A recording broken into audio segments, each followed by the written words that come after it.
श्री गणेशाय नमः। श्रीमन नारायण नारायण नारायण। इसके पूर्व खंड 1 में 16 भगवान के मंदिर में जाने के बाद 16 अपराधों की चर्चा की गई है। आज मैं शेष जो 16 अपराध हैं उस पर आप लोगों के सामने विचार कर रहा हूँ।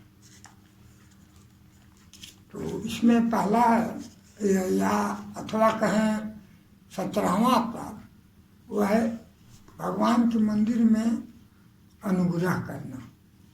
मतलब कि मंदिर में जाने के बाद किसी पर दया कृपा अनुग्रह नहीं करना चाहिए, कारण कि भगवान स्वयं है वहाँ, इसलिए इससे हम लोगों को बचना चाहिए।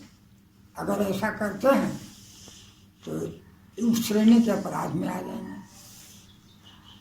इसके बाद 18वां पॉइंट, स्त्रियों से रागपूर्वक वार्तालाप बातचीत करना। मंदिर में जाने के बाद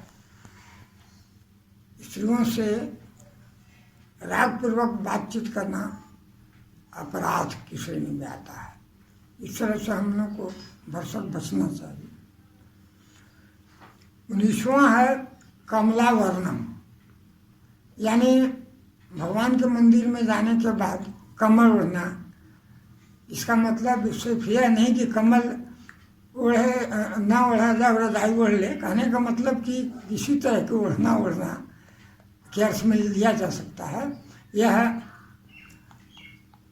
एक प्रकार का अपराध माना गया है। इस तरह से अगला पॉइंट है पर निंदा। भगवान के सामने मंदिर में जाने के बाद किसी की निंदा नहीं करनी चाहिए। इस तरह से हम लोग को बचना चाहिए। इसके बाद अगला पॉइंट है परस्तुति। भगवान के सामने किसी दूसरों की प्रशंसा स्तुति करना नहीं चाहिए। अगर जो ऐसा करते हैं तो पुराण के अनुसार अपराध की श्रेणी में आ जाता है। इसके बाद अश्लील, मंदिर में जाने के बाद अश्लील शब्द, किसी तरह के अशोभनीय बात, गाली गलौज, ये सब नहीं करना चाहिए।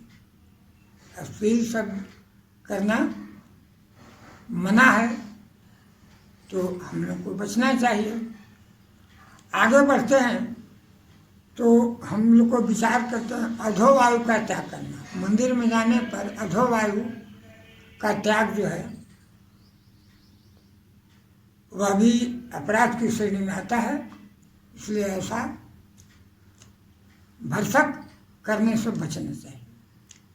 इसके बाद शक्ति रहते हुए गौण उपचारों से पूजा करना। मतलब हमें को शक्ति है, सामर्थ्य है और संक्षेप में पूजा कर रहे हैं, 150, 250, 550 पूजा नहीं।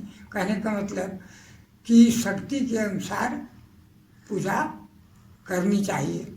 वह भी एक अपराध की श्रेणी में आ जाएगा अगर ऐसा नहीं करेंगे तो। इसके बाद भोग लगाए बिना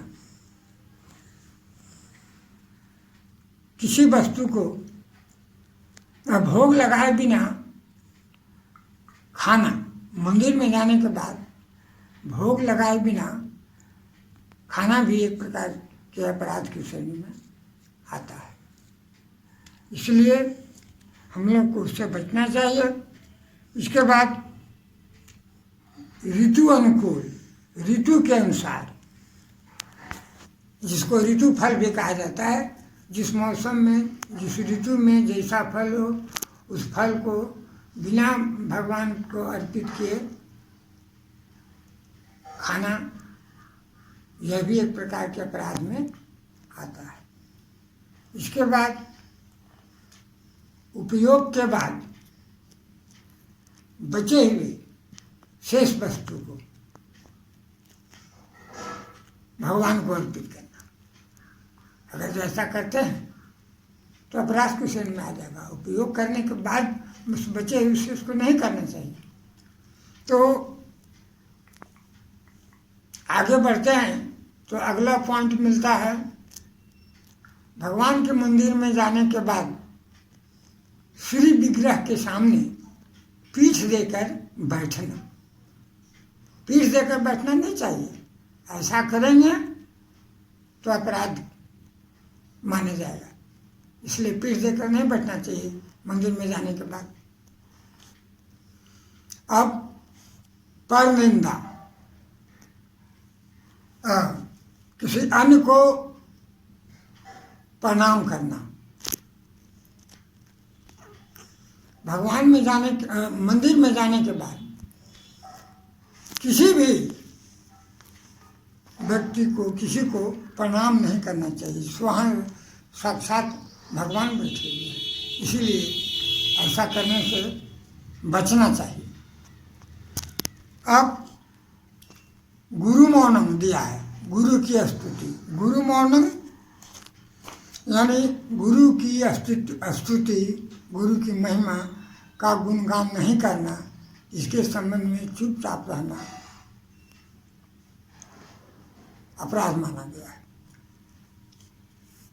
निज स्तोत्रम यानी अपने मुख से अपनी प्रशंसा कर।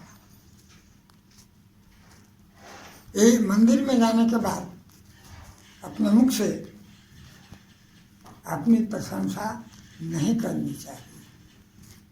ऐसा करेंगे तो एक प्रकार के अपराध की श्रेणी में है।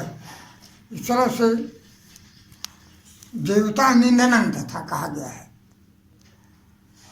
किसी भी देवता को उनके मंदिर में जाने के बाद निंदा नहीं करनी चाहिए, इसलिए कहा गया देवता निंदनम, किसी अन्य देवता की भी निंदा नहीं करनी चाहिए।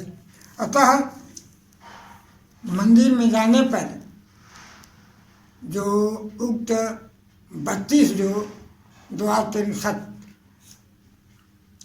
द्वा